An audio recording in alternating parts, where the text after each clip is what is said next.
বাংলাদেশে নতুন করে হিংসা, ১৪ পুলিশকর্মী সহ ৬৬ জনের মৃত্যু।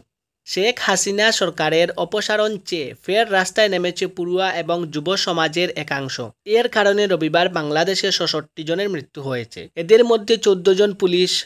বিভিন্ন জেলায় আওয়ামী লীগ এবং পুলিশের সঙ্গে সংঘর্ষে জড়ান আন্দোলনকারীরা। তাতেই বেড়ে চলেছে মৃত্যুর সংখ্যা। ইতিমধ্যে পরিস্থিতি নিয়ন্ত্রণে বন্ধ করা হয়েছে মোবাইল ইন্টারনেট পরিষেবা। দেশ জুড়ে জারি হয়েছে কারফিউ। পরিস্থিতি সামাল দিতে সোমবার থেকে বাংলাদেশে ৩ দিন ছুটি ঘোষণা করেছে হাসিনা সরকার। বাংলাদেশে নতুন করে হিংসা ছড়ানোয় ভারতীয় নাগরিকদের সতর্ক করেছে দিল্লি।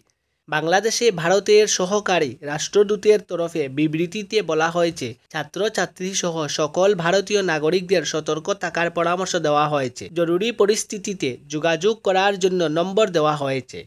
নম্বরটি হচ্ছে +88013130764001।